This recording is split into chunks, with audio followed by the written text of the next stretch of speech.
Kama kwa ya changing class fefe injino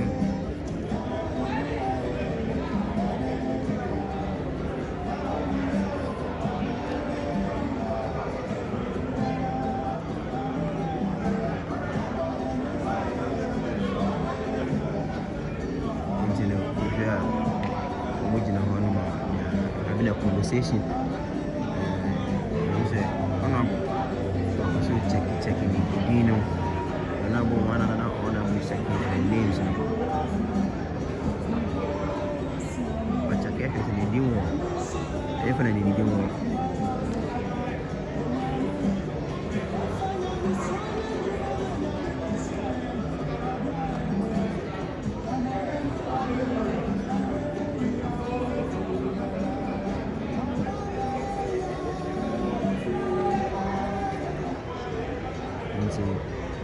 what you say they've gathered the Magada they've gathered themselves they're having a chit chat they're having a nice conversation you can say they are starting to say about as I say they start to say more checking more checking Dino baby where his name was it at the minority side one. So they are picking up their names. Yeah, so the MPs are picking up their names from the minority side one. I don't know why nobody wants to sit on that side. So they're picking their names from the minority side. The mark of joining the majority side one. Yeah, you can see here the majority side place is being crowded. That place is crowded. What to say? Ubia could be majority one. Ubia better be free. We work on minority. Ubia the fan idea now the majority. The name tag now. They be afraid you know what they call majority one. They afraid you know what they call majority one. Hello?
Abusia me mo akwa abamra Ghana News TV so na ya bepie mu e Ghana emra hye bedwa fie na emra hye bedwa fie ha no enye emra hye bedwa fie a unim dadaada no ha no ye Accra International Conference Center na ya bepie na abusia ya ba ha na unim se Ghana News TV yenta ma ha nti se akoba ne se ya bepie mu ha ne de na enya hwe se unim se Ghana yemra hye bedwa fie abeto dwa se MPP 4 miensa Speaker of Parliament ahon mutu akonwa ni nyina ene se parliamentarians no ade a wo mu akonkonte kro ewo omompɛsu aso ntenam so ama speaker chiremu a wo mu enye MPP 4 biem nti sa ade a na ne MPP akonwa na omote so ewo emrahye bedwa fie no ewo se ye hon fi omoto nti enam so ema Speaker of Parliament ejina ni tumi owo so ehon omoto akonwa omoto akonwa saa no na unim se yen emrahye bedwafo no 136 na omu nyina ewo pati ase na se ekoba ne se ahyase no nanka NDC fo chim se omu ye 137 de che se yira jachi kwesen a wo beka omu ho omu be ye 137 na je se omu kamia se omu ye majority ewo parliament enam so ema MPP fo no matabri opani jaji kwesen na asem na kopie mu wo court abato e court so ho nom chim se omubonyo so enti ewiase no na ewo se ye ho ni free emrahye bedwa fie e de chese MPP 4 tre se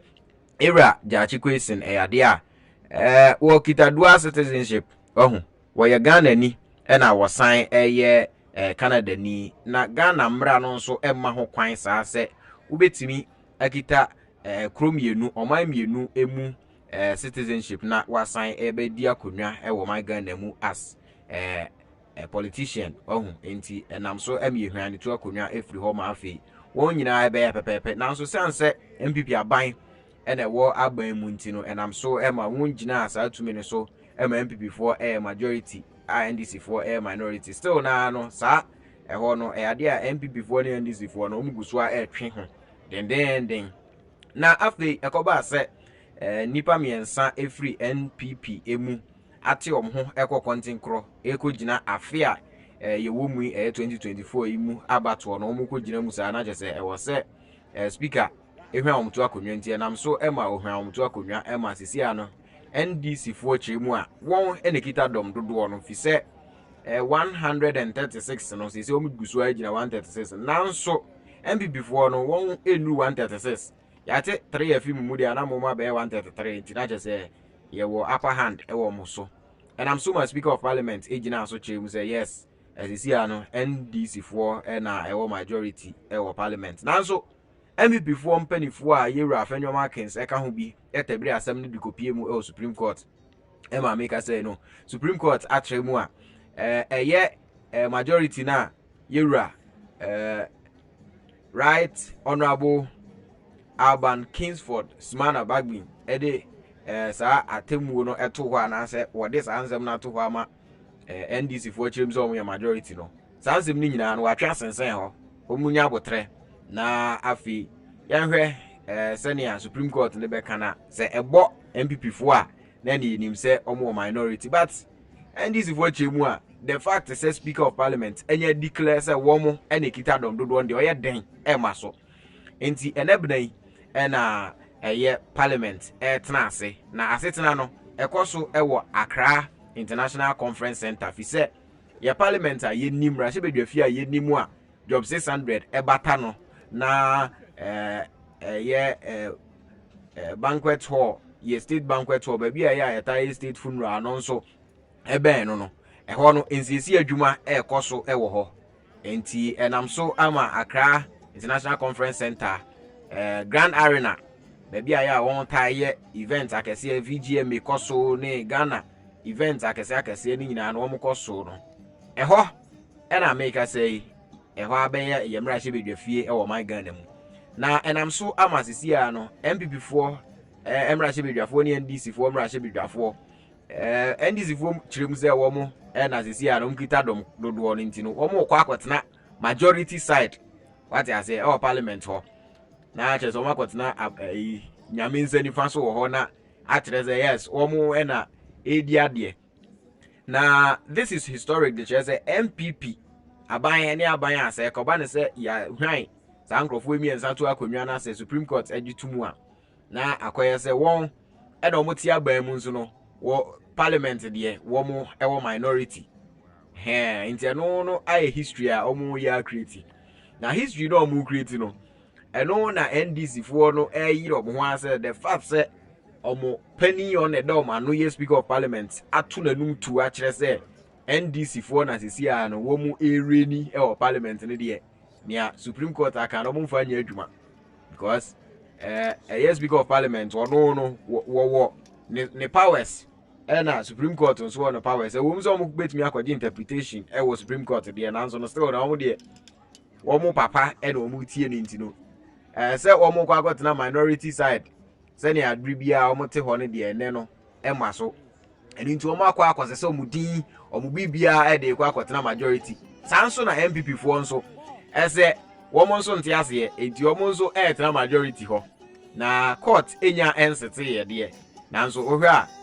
enye easy wo bia we won say MPP fo na akogina majority NDC fo nso akogina majority obi akogina ho ajeso wo nyina no twen say speaker of parliament ebeba eye dan ni mu na afi wo mo anya mo ba bia atena enti sisi ane de anhwa no mu mienu nyina ekotena nsani fa so ho na wo kotena nsani fa so ho a na ye behwe say wo mu nyina betimi akọ ho abana yi ade je say wo di parliament woni ache mienu enti nchiremu no na ma hu say yewra afenyo markins any NPP fo mpanifo ni bi abepie mu ewo ho a wo hwe say na omu gina we asisi a no enkonwa si ho pa na nso yesi ye ntena so ye tena so sen baby a wo pese ye nkotena no ho nye ya tena ye enti enu enti na ama wo say MPs no mu gina ho na enya hwe yo abusua Hi Ghana News TV special sending dey kan aba how hwe na wa subscribe na wa share their mind Daily Watch TV so na wo hwe ya na wa subscribe their mind na feed Daily Watch TV na provide ya ye nyina yetimi share bi nti se wo hwe se ya trust Daily Watch ma ne nye wo ade a ye wa de foforo Ghana News TV so no ani gu ahwe na busua menya ne tie se enje bia no eye MPP for mrache bidwafo no won beto ma num tuo ama yetie ne ekoso say wo mo gi atum so mo kotena minority ho atwen till say Supreme Court ruling ne beba ana say wo mo nyintum na omo fa Supreme Court de no na nia yera Alban right honorable Alban Kingsford Smana Bagwin ekan no eno na omo gi atum a eno de emre ene mra opani ba be pie mu ene be che na Enra Ghana yemrache bedwafie parliament service parliament house parliamentary service de press release bi ebeto monte so chem say we near for immediate release na 21st of October me bosumi ya sanso na bosumi ye ma bosumi de chese breast month na nkasa breast care international BCI for anyone wa ehwe numa nufuo mu kokram eho ansam nyina no akwe ni yebon ba nti we de mesre wa yebon hu dawro dia na wo ye oba na hwe me wo ye be ma na hwe me breast cancer na etiminya obia ti bomodia na eto efa the nearest screening center na ebomodia na ekọ na omonhwe onufuo mu hwe se yade bi omu a omatimi aso ano ama entwen ema yade no endokoro enhaw ema onufu no unya asem nwie ansa na afi yakasi ye twa ato atwene na oba de onim se so oba otumrika na so ni mufu ni nufu mu ana efe na se utumrika na nufu bi enu abeso mo be den mi hu ye Greek minister era Brian Achampon ko de hye kronkron mi hu no ho sanso na mi hu ye ensawo adu agiri mrahye bedwani wono nso wo hobi mi hu yera afenyo markins wono nso hobi abusuam yanko ne yankotie nsemo yakoso Well, are you ready? Where is your dean? Okay, so thank you very much.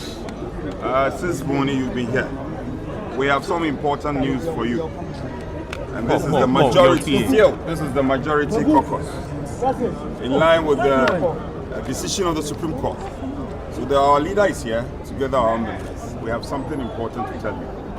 So with the rapt attention, shall we listen to this?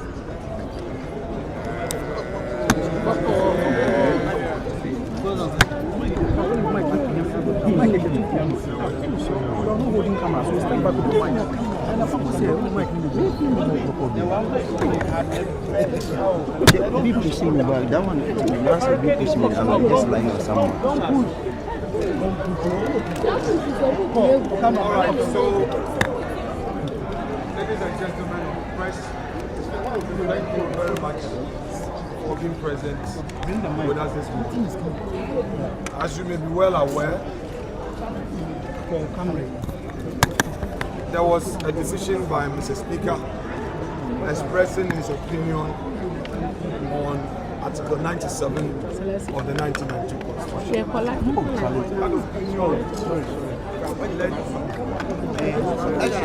Can you hold this in addition to That those members have... Let me see if I'm on it. Let me check. Proud to his decision, I had brought to his attention that there was a pending suit at the Supreme Court, which pending suit was to seek certain interpretation of Article 97. In fact, Mr. Speaker himself acknowledged that on the floor of the House. As a result of his decision, the majority caucus expressed its disagreement with his decision and gave a clear indication that the matter will be pursued further at the Supreme Court. So on Friday, another process was filed by me, and the Supreme Court, in a unanimous decision, determined the matter and ruled, among others, that one, Speaker's interpretation of the law was wrongful, and that the Supreme Court was staying his decision pending the final determination of the case. In other words,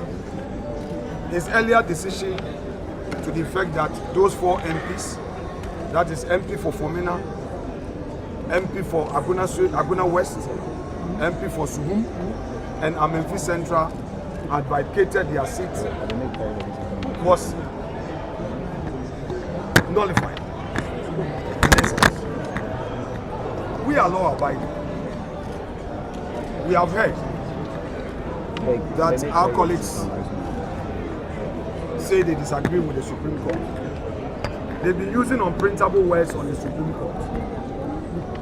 On Sunday, the minority leader, my respected colleague, Dr. Forson, led the minority caucus in a press conference whereupon they told Ghanaians that today they will come and occupy our seats by their own proclamation. NPP, our tradition, is a law-abiding tradition. Our forebears always use the courts to correct the wrong. Since 1992, our leaders have always used civil advocacy and the courts to ensure that we get the peace that we have today. On top of my head, I can recall the era where we used thumbprint ID cards and we used opaque ballot boxes. All these are things of the past today because of NPP. Today we have a very transparent electoral system because of the advocacy of our forebears. It's out there in leadership. The country is hereby informed that we will not give that lawless platform that NDC is seeking. We will not give them that platform. We will not give them that theater they so aggressively seek. This will disrupt democracy and to destroy our nation. We know there are innocent people out there, innocent Ghanaians going about their business, innocent Ghanaians in the academia, innocent Ghanaians who are struggling to get 3 square meals on the table for their families. We care about them. We understand that there is politics, but we must do it in a civil manner. We believe that the appropriate thing is to quietly yield to them and wait upon Mr. Speaker. After all, the ruling was directed at Parliament and the Speaker, not an individual MP. Yesterday, the bailiff of the Supreme Court served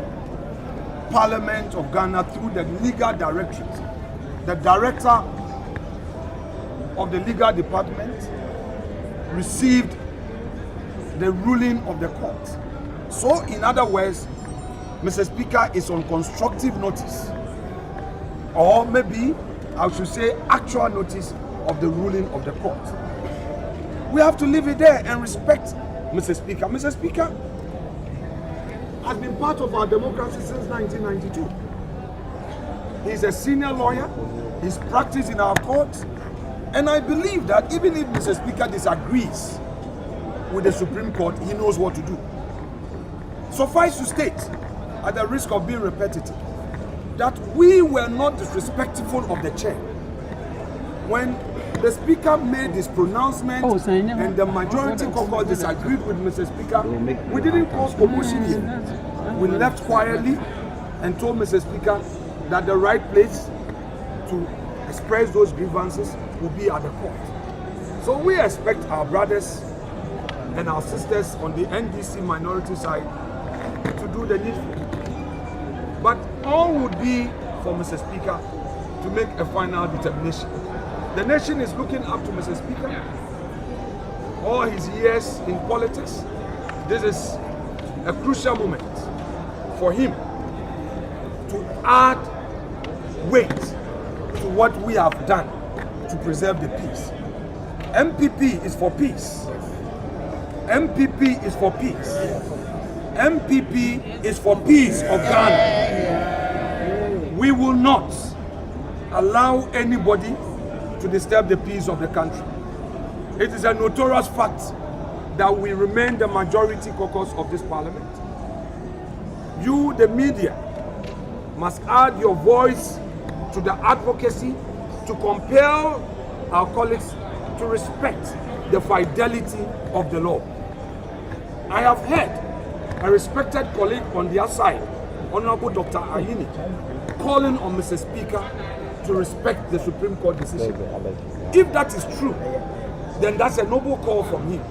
Dr. Ayini is somebody I respect because of his respect for the law. I believe that moderates on the side of NDC will prevail on the hawks in their party to call them to order. So I would want to thank you for being with us. We are leaving this chamber peacefully into our offices. I wait Mr. Speaker's arrival, and if he calls leadership and we do pre-sitting discussions, we'll take it up from there. But for now, that lawless theater will not share with them, because Ghana, our country Ghana, is bigger than any one individual. So we would want to, at this point, sing our party's anthem to let you know who we are. Colleagues, we are the new Patriotic Party. We are the new Patriotic Party. The elephant is a winning symbol. We are born to save Ghana. The elephant is a winning symbol. We are born.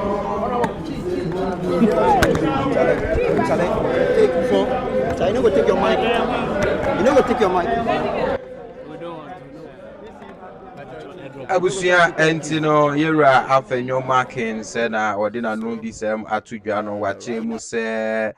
NDC for Adia Omo Yeno against Ghana Yemra. If we say, and maybe a tremono Sadi ABC ye, Sabreno, na ballot boxes ahodo a yeto aba efam no eye tum a che se wiase yesumu hu hwe ewo mu but ene day no yasesa emra no ama ballot boxes no say emu yet very transparent sanso ena enema bia na yeye no nkan tete no sesi ya no asesa ye MPP for ye piasomdwe Supreme Court akasa asem ni nyina ehye speaker nsa ye ntumi ye ba ye nuanom abefa ye kwenwa sadia Ghana esom ye bo no ye ntumi ni omum betu kuntokwa sabi aya adwen ni nyansa ne ye de kasa enye ntokwa enti no ye de asomdwe ene ba parliament ye de eko enti no ye kwaye office ye train openi kase a ote ekwenwa so endra speaker omode court ruling no ebe serve no enti yenim so no so ye mbranim ni a waka wedi kebmemi kebi echi ache enti ye bompa ye se oba onu be frɛ waka se look edom kuma de omo ye no enye enti no omo sorry enye na ye de etumi sabi se ebe bia obeka so mu di agro enti ye ntumi ni omo nkoko ntokwa ye mba hwen ye wo fasefo hwen Ghana for omo yom adwuma ahemfo hwe omonim MPP ye bobre wiase nyina hwe se MPP fo a omo wa ban mu den no omo beye ese ye kire se kafra yadwimu do ese ye kire se ye jikabmemi ke bitum se Supreme Court akase idie na obi anim se no ana embra no ye ntama speaker kasa ye no yamfa ntokwa ye pie din na ka se ye kokọ ya asem your court eno na entity a ye mpanimfo edikanfo de tete yen nti no enye ntokwa ye kwa ye office asomdwe mu ye gidi se speaker ba de obeka bia no Ghana nyina abehu ye dance nyame hwam balida obi beka se mo kasa no mo fi obi beka to mo kasa obi ase wo dwane ana Okay. So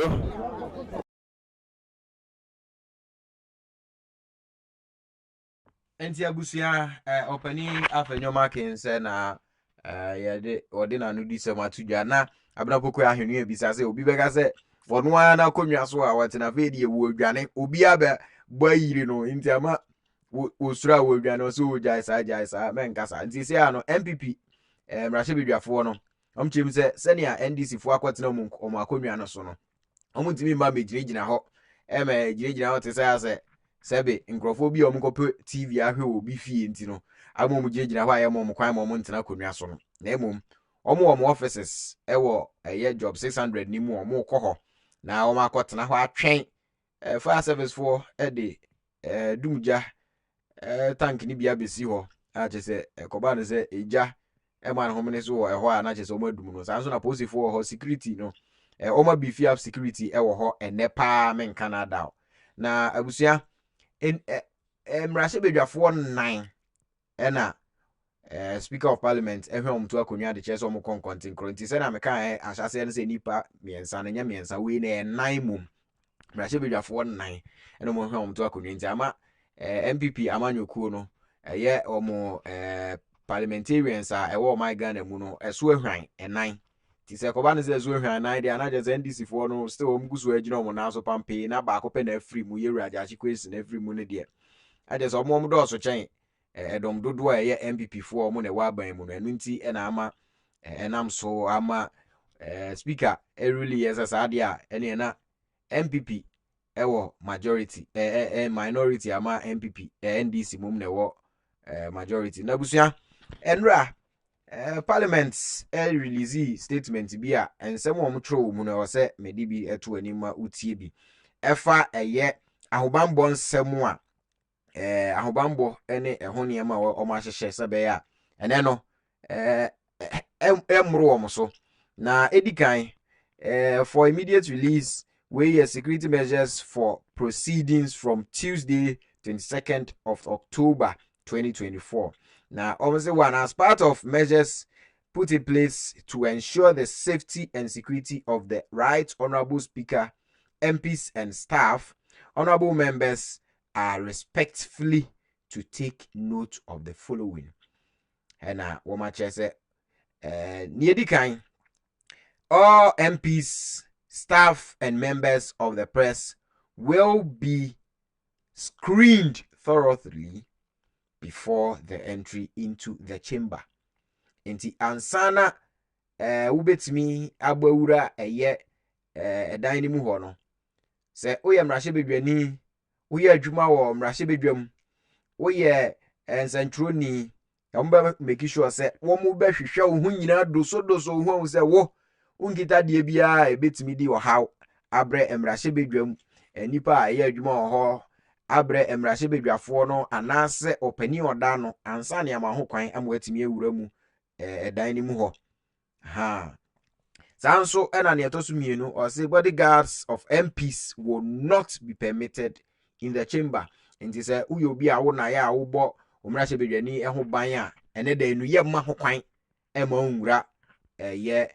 Parliament House chamber ho na Accra Grand Arena ho sa no ye ma kwan ma nwura ho because unim say the fact say wo serve wo MP no say ko ban say bibie si na hehe ye mo ho ban ye nkokoma nipa na anhwa na wo ho odin adi anim wo ho edi kukrumoti akwa ama edi sutreja kwan sutre so wo so na ho ye din ahwa na enya asem papa na be firi mu abanti ne sa de a ene ye ma nwura mu ho. Ne to so miensa ye say vehicles will not be allowed to park around the Grand Arena as see an ho na ye omo mrahye bedwam no ye mpene ema momfa mo hyen eme pake Grand Arena ne ho se ne ya de bia omo ma kwan no. Nyenti ama sisi a Grand Arena no mo wo no ade a omo ye renovations wo the main Parliament House no nti ena ama wo mo wo Grand Arena nti ne etoso na no say MPs are not sorry me funny bi o say MPs are to be dropped at the designated drop-off zones within the presence of AICC. Nti wo akere baabi a wo ye mrahye bedwani a yensiw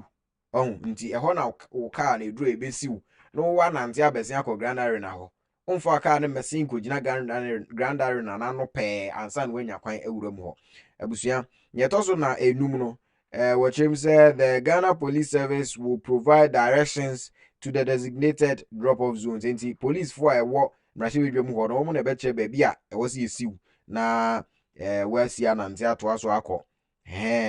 say any security no beje oniema okita de akoja wa udu gate one start say ye hwehwe wo ho ahwe say bibia da so totin a obetimi ewura mu o nkita de bia ebetimi de oyenu aba na say be pra obi a na fa ma wo ho kwan am ewura mu na ja security no wasa na chi say ne wo kwotena ka animu atwen yi o say de ende ono ana semo a zanso ena ne toso enum no o say MPs are requested to wear their parliamentary identification tags. Nti fi na ekono uye mrahye bedwani a udu ho a e wo se wo hye wo tag a kire se wo ye mrahye bedwani ansa ne amakwan amwawura mu akọ baabi a mrahye bedwafo etena no. Aha sanso energy no say access to the chamber will be from 8:00 hours. Enti no efi ahemache say NDC for mrahye bedwafo no kokotena ho no ekobo mpempe ewen na no nia no mo right sesania sebe enkwatia ensu ashoti a uko ensu bremu akọwen ama ensu aba no wanya bia sa akofie no wo mo so kọwen se yebia no ma besia akọtena wo mo akonwa ewo majority caucus side ho no eso dia wo mo nya kwan enwura Grand Arena ni mu agese no nwotwe abo anopai no nwotwe abo nti no nwotwe anza no munya access etimi ewremu ho ba staff no mo wo so mo kopra ho ne ade o munyina betimi ewremu akoye ne o ye bia but mrahye bedwafo no de until say no nwotwe bebo no untimi enwura ho ena afenzu you say the public will not be allowed access to the public gallery until further notice. Nti say uyo obi a onye mrahye bedwani unye adwuma wo mrahye bedwam ho unye wobi a woye nsantroni ana unye obi a uwu adwuma bi ye e wo mrahye bedwam ho pa na sa woye sebe Ghana temamuni a wo ye se wo kwa no akotie court parliament proceedings ni bi ohun na unse kan no enka utimi kọ no akotena ba bia wo a wonye mrahye bedwani woni dwumadi wo parliament ho no wo betimi atena no atiti ni ama yekoso ho ni bi ba nan de yetwam obi antimi nwura ho enkoye sa adwuma no anhwa na nipa boni for de ho afram na afi you ye ni ama home reso ani edimrika afi mu kokon ama mu MPs ni ade da bia ma ho kwanti no eno no de akotwere ne yetwere zanso ena ne etoso mienu we no ye ne edi kan no emu niema ne yem ade nyina no mayi awa mu nti ne nso no ne all files ne kidney ni liver ni bibia e what number 1 ni mu no na ma dwedwe mu ama watie no na ne etoso mienu no say respectfully counting on your cooperation of all enti we no o che se enhyehya de agu akwan mu ni nyina no wo sere mo se mu nyina mu ni so na enti memfa fa hodie ni bibia ye na ese ne fata embra mrahye bedwam ho enti abusua yera Frederick Bauer retired CDR WG CDR our deputy marshal of parliament and this ansemi ebetu dwa na ade ba kon so a esa beto dwa ne se onipa wo ye photocopy anazo o print ye wo hanza da wo mo de di omunkui wo parliament no o ye copy e de ma ye mrahye bedwafo ye NPP mrahye bedwafo mo mutimi de call Supreme Court ma Supreme Court ko gina so kire se enhyehyɛ anaze decision a yera right honorable Alban Kimfos na Badbin aye no won entwentwen sen ho no ade a won ama no query se tumi a owo a wogina so de prints ade no ma mpanifo no ade a wo momodin a sa photocopy no ye mo no onyi ano anim ya empam no mo se onchire ni enti a ensese ye twena so wo sa kwan so na busua yeguso a ewo Ghana emrahye bedwafie ha Ghana News TV so meso se ne ndedi kan awa ha hwen a na wa subscribe no wa share dia man na mo ama share mo comment no na ye nkan bi emfama mo an Gilbert Akosa hwen ewo YouTube no say now he is talking well. Yes, he is talking well. I mean me yeah sure say yera afenyo markings asem na wo kano na konkruma say yes daddy konkruma bi wo born nsam shia sanso na I see edu Boafo Douglas say a childish question she intended to ask. Shame on you. Oh I say we ensanchura dwuma ne ye obisa questions ensanchura ni de wo adwuma ne say ubebisa nsem nti nsem no na obisa no nia the ordinary citizen etifia obebisa no eno na wo gire mu ama the ordinary citizen no na watimi ebisa me ka ordinary a me nkyere se usuni mfaso wo my Ghana mu na emum ya me pa kire ne se nia onni akwanya obetimi aba parliament wa bebisa sa nsem no so sa asem no hye ni tirim so opese obisa no eno no obisa no so I don't think that it is childish en adwuma no ye you may see it childish probably ebiana you belong to no you belong to omofa no we nso de oye liberal person or neutral or belong to ono Ghana for and oye and century dwuma no edi ama no na busua yeguso a ewo Ghana emrahye bedwafie Mikael say o hwe yen ewo Ghana News TV so na mamo akwa aba na sisi ane de parliament no besi ne majority no womo a omontena ase no obu ginegina ho but ye NPP fond de dodo na mpanifo ni bi on say o megina ho mre enti no wasi wo di kan ewo won office job 600 o say job 700 job 800 job 900 just dan na ye ba bi omo offices no ne ho no mo kwhyen atwen kopem say yewra Speaker of Parliament eba be piemu ewo hana entia enya ene se nra no Speaker of Parliament ade a Ghana Peace Council for eni mpanifo eka bi wo mu nyina ne omo ahia sanso ena nra nso hu se video beto monten so a Speaker of Parliament on Ghana yen mampani His Excellency Nana Dankwa Akufo-Addo eni mpanifo bi a ewo Parliament sanso ena ye Supreme Court mpanifo a won wa ehwese Ghana ya mamra no ye betimi ahyem kena na ya practice no omo nyina ekohia Ghana mampani His Excellency Nana Dankwa Akufo-Addo ewo abankasie mu ekotoato adwen enti ne no I critical and I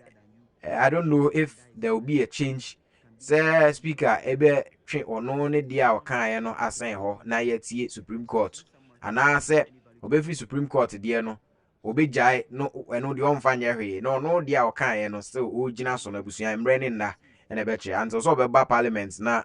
wabe kania owoka no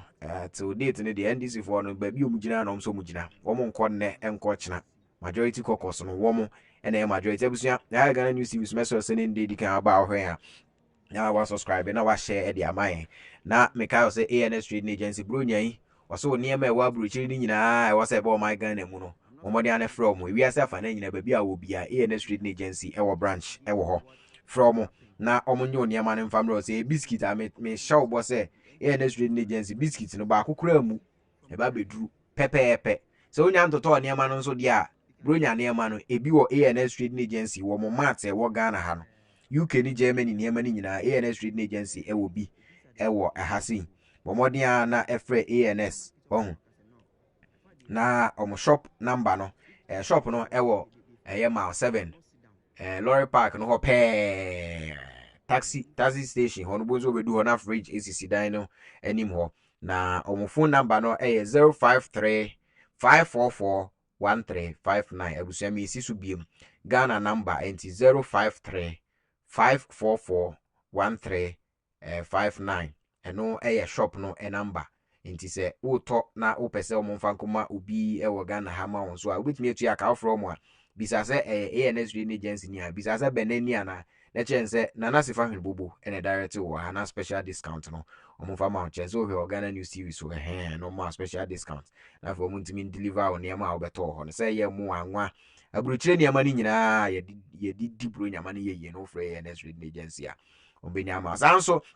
ena se open kwala nuane after me papa ni bi e de ama omadi na omatimi anyi akomanim kama de a na ne free ANS Trading Agency for na Ghana number shop number no 053 544 1359 na omomodin a na omomo binto ne awutu akoton so no ne boyefo ne bo wo fom chen Ghana shop bia bewuram we free bruchenzu na aba ne ebe da ho ni bi me say ne bo yefo chen Ghana shop bia bewuram se auto after me abusua ANS Trading Agency eno no sanso na abexpress.com mo abruche a mo pentade entoma ene kenta hodo no omodian na mo hwehwe abexpress.com na mo nkoto ho na woto ho a ba bia wo wi asafa na nyina no wo mo ebe deliver e de ama se ko ba ne se se wonso opam ntade onwe enhwene onwe kente Ghana niema a woton wa ha no me expose you to the international market what you say na Ghana for wa bruchire ne ntoma ontin bo modern na ko register ho fa niema papa na waye no egu abexpress.com uko www.abexpress.com afagu ho na afi atofo no to a ya beji dia kwa bruchire dia komo mama abusua ha Ghana News TV so mienko nienko tie senia amane bono free air ba no na ohwe parliament wa sisi ande ho ya ba se ya dampan anesa minority caucus star site ho ne de anoma akora ntua ho NDC for na nka oso mutena ho no esan ruling na Yera Alban Kingsford Smana Bagbin Right Honorable Edigu akwamu nintino omu nyina ava mutu afi ho aba akotena majority ho no na majority a yenim se na nkan no omu na majority NPP for no chim se omu de saade a omu ni ba bi te wo ho ntino omu nso agya ho fi se omu de asem na akodan Supreme Court ama wa ma ruling nti saade ne ne omu agya ho kwa akotena omu office job 600 ni mu atwen kopim se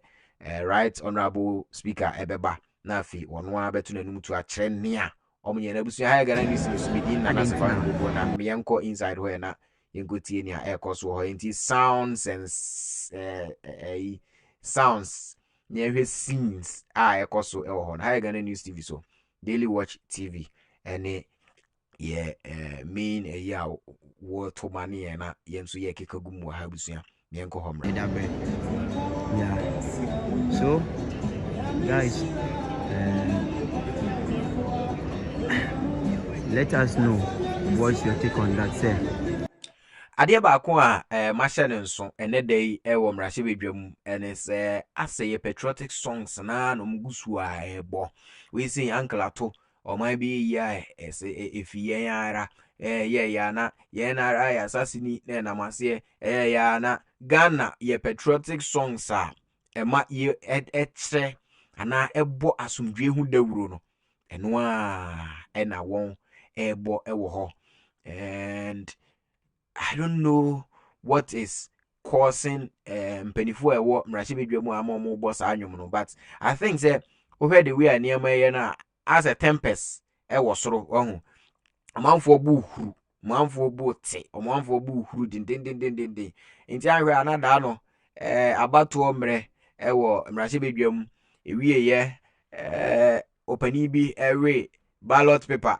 every mini yeah just wopin so abo aguso se kabiwe no ahwe ana na de ahwe ana isanse ye screen you omo na paper bi anu ahwe ana obi kwawe obi aso ana obi kwawe obi hene ahwe ana obi kwawe obi hene enkran twi ya asemiu osem kotina ko kakra ahwe ana obi kwawe obi hene na obi kobo obi twede enti no ama enwum we no ase ayese witiri mu osumu anasa why wadwen se wo koye bone ni ye bo nwum yi e de dodo wo krokro we ba na sa ase yaka obi bia sha oyem yaka bibia sha oyem menkonkoye we ayese we nyame ba nya why wadwen se wo kwako ye nkwada bone sem ni ye bo nyame bi shewa kono so eni hu shewa kono so ye den ya uni hu obesha wakono so nti enu bi na ekoso ewo mrashi bedwa mu wa oti oman bi yie o background na obeti na enwum foforo ekoso ani nyina no asumdwe ehun dawuro unim se sa de a ekoso yi no just ehun abato a ye beto no oman Ghana yi mu afi mu no ehun ensusuan so kakra na ehun tete ho na ekoso ewo mrashi bedwa mu na ka be nano de 43 days ana 40 something na chese abato aduru aka some few days na Ghana abato no ya sha se eto eno nti ama tempest rises ana nem enwum sei no mu no ene neoma bi sei na ya na yetimi de calm ye tempest ne down na yenko na yenkofa comment ni bi ewo YouTube emrewo ewo Ghana News TV so Mr. wa sa wohwe ho na wa subscribe and wa share the amai na Frank Adaye yebo say sorry, do you know Nanado is out of the country in the past 1 week?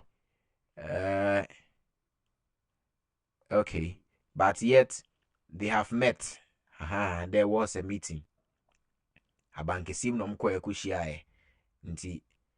sem Nanado ni ho a enye den a wa bedi echi or representative or ho a ogina mu as Ghana mampani. Say Ghana mampani ni country di mu a ne osimu ma no as omampani no ono ana yebu no say oye mampani nteja wakotena ase and omakasa. And mind you, we are in the same technological age where though the president is not in Ghana, but he can join via a video call or a phone call. So his presence and Kasano in Niho, but on one Kasano is still there. So that is possible. Frank Adaye, so that is it. Enti omukushia mpenifo omuko presidency ekushia mpenifo ho. And yes, the president might not be there now, so he can still be there. He has a rep ewo, and then he can also join via video call or any means obetimi awa hantino. It is possible. Nana Babuache. Nana Babuache here on YouTube now or say the NDCs are behaving like Derby. We they mean to me in fact. We are thinking and penny 4 and I'll call my seminal. Nana we them say o message my boatra. Nakash Empire no bisa say is that inside? Yes. We know Ghana mra shebe dwamu a wonnim no kan no. Sisi a no Ghana mra shebe dwamu a wonnim ne kan no. Enye enuni. Enye enuni. Why? We know Grand Arena. Baby aya taye event no. Eho ena ye wo sisi What you say? The reason is that Ghana mra shebe dwa no dada no. Omo ye renovation. Omo ye sisi adwuma wo ho. Enu nti ena ama omo movie afi ho about the Grand Arena. If in there corner there, Grand Arena, I don't think there will be any events I be hosted until say Parliament renovation we am almost a movie back. And when him say yeah kwa about emre enche bia no Parliament kra beko ebe recess na nkonwa ya ohu a emu ye empty eye kan no nanka ba bia NDC fo no etena no minority side ho nkonwa no ena isi a emu adam pan no sisi omu nyina movie eko majority because isi a nipa na ye free NPP akonwa no so dia na nche se akonwa no e wa adam pan nti omu abaye independent candidates ewo eye brashe bedwam ho but and NPP for the bizu chiremu a ewom sa se womu the next parliament no a womu beba no e na womu kọ akọkọ ahwe se womu betimi aba parliament as independent but see ane they are still on the ticket of NPP ohu eno ne NPP for bi nchiremu no se see ane de NPP for ene to aba mom into they are representing them in parliament. Unless the next parliament na say omo koto aba na say NPP for anto amom na say omo independent and conform beto amom no to mom, then they are coming to represent the independent people enye NPP for no. But until then they are still NPP MPs and they will be in parliament as NPP MPs. Inti no na akoye bibia ho a we candidate na we so candidate but interpretation nakasa the Supreme Court and ebe chebusiam yenko na yentie nkomo no se ne ayekoso ewo ho ha Ghana News TV so medini nana sefa will be happening. We'll give it to you guys.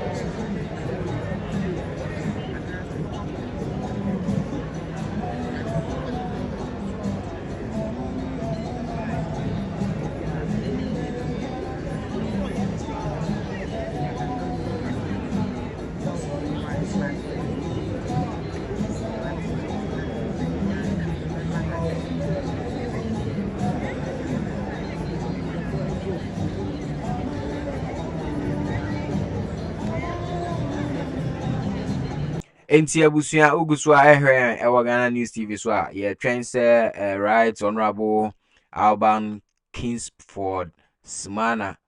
Bagbin eba be piemu ewo mrahye bedwam na sese ndie akoye omedu ye nti no ye hu decision no say na ekoso but we will give you an update as and when he enters na afi ni ebekoso ha bia no Yadi Abana Nana Bwache say I'm watching you from USA. Yes, I understand they are grown ups, but how are they behaving now? Nana Babwache, you might see say Ebiana how behaving childish, but probably they are grown ups, yes, and they know what they are doing. They are lawmakers, so they understand the law. What I say? They understand the law. So I don't think they will do anything that is childish when they understand the law, except say Ebiana yenimzem rashibidya for and some kuntokwa there are some standing orders be and say violate. But since we now legal, I don't think it is childish because it is their leader who has declared say they are now the majority caucus. So they are not behaving childish.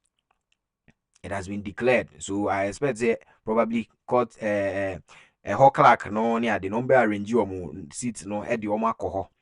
They have still not been giving orders say okay say and they are not in majority bill senior Speaker of Parliament declare you know in Tinanaba Bwache. This is my explanation. I don't know if there is something else you want to tell us. Yes, I know you have subscribed to our channel. Thank you very much. Thank you very much for subscribing. Yamin shop and always be on your bar. We might probably sometimes agree and then we might also disagree to certain but we are still one people. Different colors in Ghana for. But Abusia mientwa ho sima wo ho emra ye twen se a speaker ebeba obedru pe yebesa hit live wo Ghana News TV so heya na wanya ya hwen no wanya yeti no wahu ne ekọ any stands on what is really happening abusu ha Ghana News TV so midin any nana sefa ho ne bubo media let us say the more kwababa abiexpress.com abiexpress.com the media ya die mo ajato phone ni abanyina ni apobo ano ni dia be abiexpress.com e dia na wo be free Ghana ana Africa empabo ana Saturday kente papa bi na wo pe na wo dia dada wo ho party ase ana bibia wo hwe bia bra abiexpress.com ya dia Menu makwekwe sa sempa kania. Seme namna meti asempa no mamo amane a na ma no keka me. Anyem bia wate ANS Trading Agency Limited nka. Sa wo ka se door to door for no de na watwa. Esanse obie ne wa wo se wo ho sa door to door business nim. Wo nneoma wo UK a wo de ko Ghana. Ana se Germany a wo de ko Ghana. 3 to 5 weeks e be kwa kodu nipa ne pono anu se try. Na de mo mo dem sronko wo se adwuma de we mu ne se wo ho bo no. E da fom se boko. ANS Trading Agency Limited. E wo air freight special service. Ano nneoma ne ye de be fa plane. Entintempa na akwa kodu. Obetima fa sa pra we ya so de nneoma free Ghana akwa UK ana Germany. FGG dem which na also agina ye na men drop bomb. ANS Trading Agency Limited pe and a 40 footer any 20 footer container. Ya fe UK ediko Ghana ana Germany ediko Ghana. Omo manuoma ye mere import o export o dem there for you. Omo Ghana na money 0249 170 423. UK has over free 0790 802 7527. Germany 09173 771 2733. Ubenya ANS Trading Agency Limited. Our West Croydon ANS Trading Agency Limited. Quantum Brantem. Wana beboya baso. Maybe next time in feel afu from the bebro.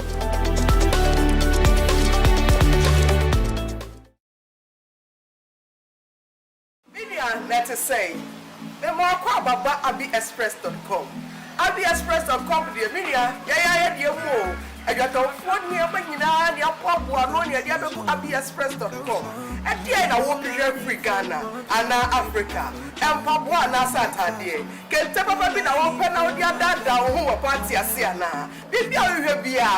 bra abiexpress.com ya dia ya popo ni amanu o ya de bre wo kwa abiexpress.com ya die mu ahwenie e dia na wo hwehwe wo Europe abrochire ana wo America Australia no ho ana wo ana da se Asia na otie na bia wo bia ensuro kra e do ne se wo abiexpress.com na dia wo hwehwe no wo sabeka abiexpress.com we dia ye mo abiexpress.com we dia papa abiexpress.com ya de Ghana e twa abrochire ho media let us say